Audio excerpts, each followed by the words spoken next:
Okay, hello, welcome everyone to the Longevity Lounge. My name is Ben Woodward. My pleasure, as always, to be your host. And I'm Caylee Shaw. I'm your co-host. Welcome. Thanks for joining us today.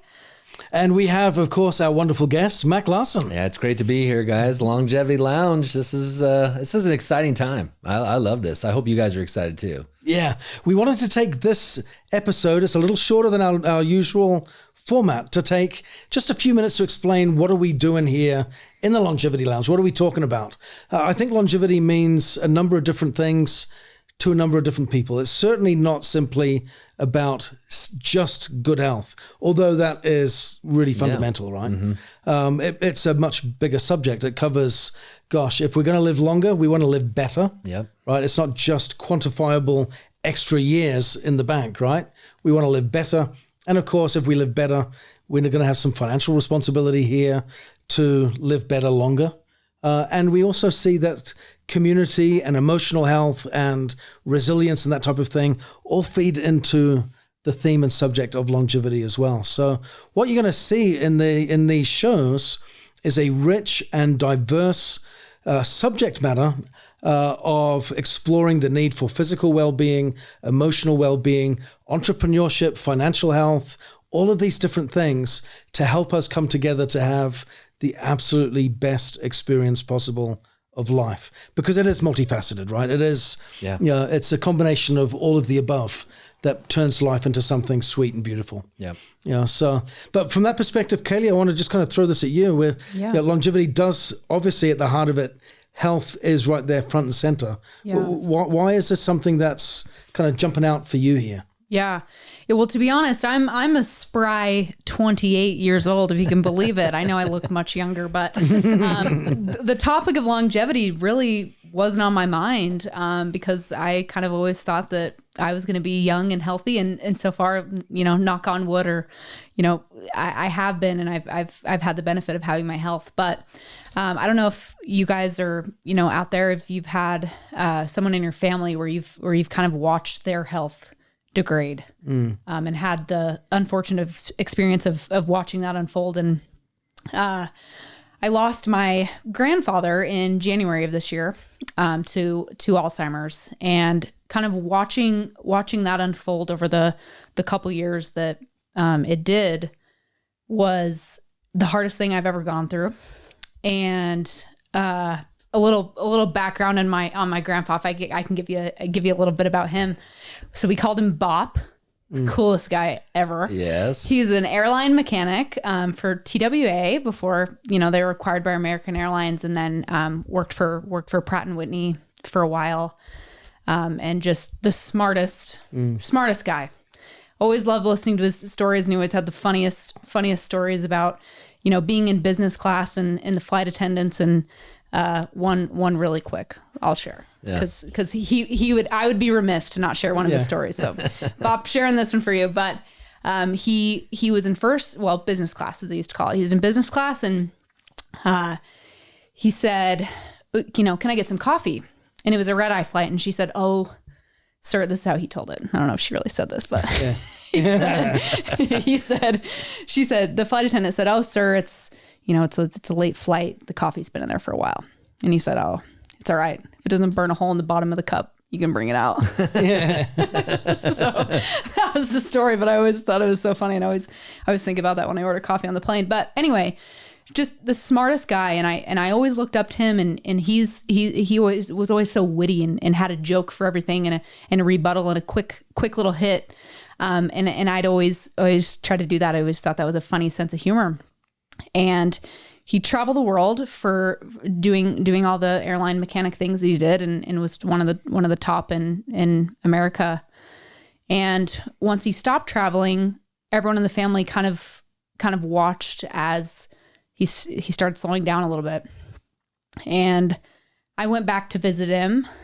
He lived in Missouri, and I went back to visit him, and I started seeing it a little bit. And my mom had brought it up to me because she, was around him every day. And she said, "Hey, do you notice anything?" And I said, "No, I mean, a little, he delays a little bit when he tells the stories, but, I'm still getting everything." And then every time I'd go back after, it'd get a little worse. Yeah. I don't know if anyone I'm sure everyone has a story, unfortunately, or a tie to Alzheimer's or dementia, but once you start to kind of see it get worse and worse, it's just grueling to watch, especially someone you love so much and have always looked up to him. And I never looked up to him any less, but it's so hard to see someone that you love so much just start to go. So I think when you think about longevity and you think about your health, it's just so important, and it's the only thing you have once you have it. So sorry, I may pass to Ben, but or Mac, but yeah, I think that was for me. That was a kick in the teeth that I needed, being young and 28 and feeling like I was going to live forever, seeing someone that I'd always looked up. I'm the ugliest crier too, if you're watching. Seeing someone that I'd always looked up to as a superhero kind of start to go. But gosh. Yeah. How old was he, Caylee? He was 86. He lived such a good life. So that's awesome. I'm so lucky to have had him as long as I have. Yeah, no, that's special. I think we all feel that way about those that we care about the most, and we want them to live forever. And I see it in my own life. So not your grandfather, but I see some of the choices I wish even my parents would make at this point. I wish they would take their health as a priority and for longevity for their grandkids and great grandkids, and myself, selfishly, I want to be able to go hug them and talk to them and rattle them and say, start making better choices, and I think we all want that, but we let people live their own lives and make their own choices. And I think they've earned the right? Yeah, and sleep is huge. And I'm always on my mom now. Is this, you got to sleep better, Mom. So if you're listening to me, you're asleep. But before I lost it and fell apart there, the health is really, and I think that we talk about that, and the longevity and the goal of living as long as you can for as best as you can is the goal, right? But you don't know how lucky you are to have that until it goes away, or until you have kind of an experience where you see someone kind of start to lose that. So that was the kick in the teeth that I think I needed, and that's kind of how I am anyway. I need the most brutal view of it to really take it in. Life as a great way of giving all of us wake up calls. When we least expect it, or when we don't even think we need it. Right? It's these moments come to all of us in some way, shape, or form, and like they say, youth is wasted on the young. Right? It's, we have these moments, and then all of a sudden we go, I shouldn't take my health for granted. So I think that's huge. For me, when I think of longevity, there's a slightly different perspective that I come at, because my wife and I, in a few days, will be celebrating our 25th wedding anniversary. Oh man, congrats! I know, that's amazing, Ben. 25 years, and with that, we've had 10 pregnancies, 8 children, and my oldest is 24. So we got married in March of 2000, and then we had our first child February 2001. So right before our first wedding anniversary. So eager beavers. That's awesome. Right? Yeah. And my wife loved it so much we just didn't stop, right? So now I've just turned 50. My youngest is 4.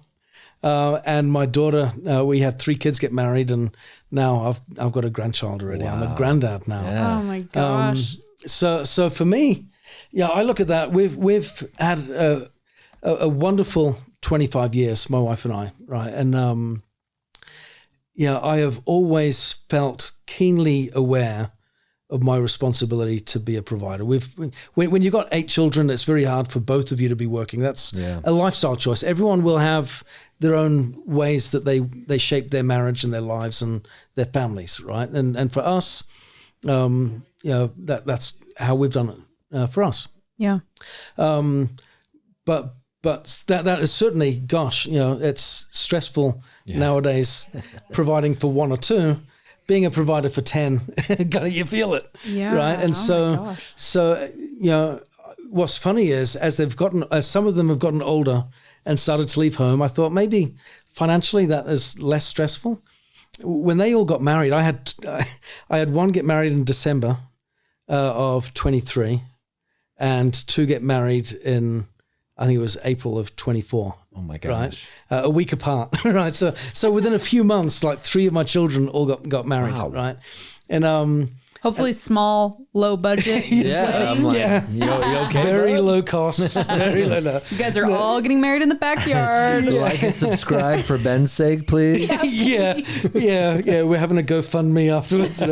No, but it was interesting because I had in my youthfulness thought, and when they leave home and leave the nest, I won't have to at least worry financially, and that is completely not the case. Yeah. I worry for all of them, and now there's more. I've got 2 daughters-in-law, and now a son-in-law, and now a grandson. So the family's just getting bigger and bigger. Yeah. And as the front man of that show, I'm going.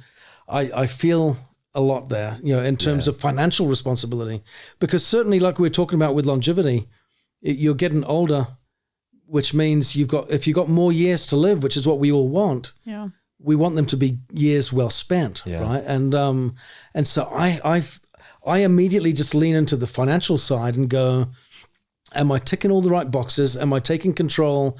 Am I being appropriately responsible with my financial choices, the lifestyle that I'm getting? And not just simply, because my parents kind of just taught me, if you work hard and save. Yeah. That was it, right? Get a good job, that you get a trade.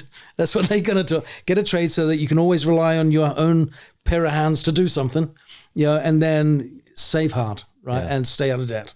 But there's so much more to it, to being financially successful or independent or secure, however you want to phrase it, than simply being an honest hard worker that saves well. Right. And certainly I've seen that with the size of my family. You go, saving can only take you so far. Yeah. Right. So I look at this and go, what are the ways that we can explore entrepreneurialism and financial responsibility in ways that when I do get older, I have confidence and security, maybe a diversified set of incomes, income streams and what have you. And I'm being wise and I'm enjoying my time as well, because I want to get older and be with my wife, my kids, my grandkids, and I don't want to be cooped up in my house because I can't do anything. Yeah. Not just physically, but I just can't afford to. Yeah. So that to me is something really, really big. Yeah, that's big. Sure. Longevity for sure. Financially, I think it's just as important as health, right? Because unfortunately, most of the time when we get older, right, it gets more expensive to take care of our health, right? Yeah. More things start to wear out and break. Yeah. So I think financial longevity is huge and it's important. And, one thing that when I think of the Longevity Lounge, I think about community because that's what we're trying to build here in this lounge is we're hoping not just for likes and subscriptions, but hopefully you guys enjoy being a part of a community of people that are trying to solve this and give you the best information that we can to help you live a long and vibrant life. And even if that's just for today, you make a change. And then tomorrow you go right back to your bad habits. It's all right, because the lounge, that's what I see it. It's all about community. And I think listening to both of your stories, big moments teach us so much in life. And one of the big moments that happened in our family is we got the opportunity to move our entire family over to Australia. So clear across the other side of the earth. It's awesome. I've never been to Australia before in my life until I was invited to go run operations over there in Australia and Southeast Asia and everything. And I got to bring my whole family. So I wasn't just going to be traveling. I was going to be living there. And when we told our kids, my wife and I were excited for the opportunity. But it was interesting because at that point we had a 3-year-old who was our youngest.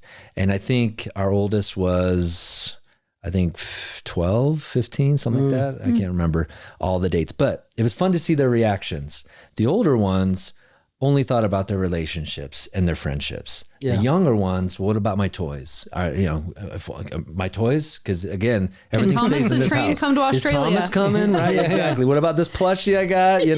And my blanket, can that come? You just don't know. As a kid. But when we made that decision and we told everyone, and we finally made it over to Australia, what is so amazing about when I think of longevity is the relationships that we build are so important.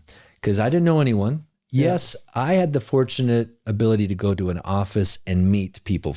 They were forced to be my friends because I was their boss, or they were forced to at least get to know me, and I was forced to get to know them. But there were 6 other people in my household that were stuck in a house because they weren't allowed to go to school just yet because the school year, we got there in October, school year ends in December. No school they didn't want to take our kids at that point. And driving on the other side of the road, what are the names of the grocery stores? I need a driver's license down there. Right. We'd need to actually get a car. Everything was foreign. Everything was alien. Everything was different. Yes, everyone spoke English and everyone feels like, oh, that should just be easy. How do I pay for the power? And now I got to go find a house and I got to go find, we didn't have an agency go find all these things for us. We just got there in an Airbnb, and we can only be in that Airbnb for 60 days. And so here we that's go. A lot, yeah. And we didn't know anyone. And it was so neat to see the family come tighter. That's the one big experience when we moved to Australia is we got closer. But what was really special is you can either get really tight as a family and not open yourself up and not make new friends and not go out there and expand your community and grow your relationships and probably be okay. But thank goodness we didn't. Because some of our best friends now in our lives, they live in Australia or New Zealand or in Singapore now. And all of these experiences that our family had, building community, I think is also important to have that longevity lifestyle and live a long, vibrant, better life that we're talking about. And that became really important to me in fronting that and having that experience. All of a sudden, the algorithms, right, when you're looking up things online and you're, for some reason, started feeding me studies about loneliness or community or relationships, right? And how important relationships are for good health. I remember reading a study where they said, you know what, if you want to live longer, be healthy. We all know that, right? Exercise, all that good, all the stuff you kind of know. But on the flip side in the study, they said, but those that had obesity were 30% more likely to live shorter lives. And I was like, well, that makes sense, of course, right? They're not eating right or whatever's going on in their life. Yeah. But in that same study, they said, but for those who are lonely, without more relationships, that don't have a community, they're 50% more likely to live shorter lives. Yeah. Wow. That hit me right in the face because that's what I see it. Not everyone has a family. And for those of you listening to the Longevity Lounge, I invite you, if you're there listening all by yourself, welcome to the lounge. That's what we're here for. This is what this is about. You're a part of our tribe now. You're part of our community. We want you to be a part of this so that, in those moments that we all have of loneliness, there's always someone, a familiar voice or familiar face, someone that's trying to help us improve. I think it's important. And I think that's what the longevity is about for me and what I've seen in my life that's so important is harvesting and building and strengthening great relationships, not with just who I have, but I'm excited to make new ones out there. What is 2025? Well, I'm hoping I make some new friends. Yeah, that's what it's about. So. Yeah. I love that. That's awesome. So really for everyone that's listening, getting familiar with the Longevity Lounge, whether you're wanting to improve your physical health and square the curve, right? And make full use of your time on earth, with all good health and energy and what have you. If that's your reason, you're going to get great insights here in learning, ways that you can improve your life in that way. If you're looking to improve your finances, and be more entrepreneurial, improve the mindset, the attitude, the emotional resilience, the determination, conviction to expand your vision and just have more resources and more confidence, more peace of mind as you live your life to do better. This is going to be a great place too. We're gonna jump into some details on how that can really play out to your advantage with some great experts and guests that will be joining us. And I love what Max said. I think this is perhaps the most important part. Yeah, really is relationships, community, belonging. If you want a place to belong, if you want to see how you can connect better to others, what the physical and emotional cost is, on being well connected or not. Right, this is going to be a place. And certainly along the way, I think you're going to make some great friends with us and, of course, with all of our wonderful guests that will be joining us in the weeks and months and years ahead. So thank you for being a part of this. And like and subscribe, of course, so that you get notified when we've got new shows coming out. They're going to be coming out nice and regular for you. Take care. See you soon.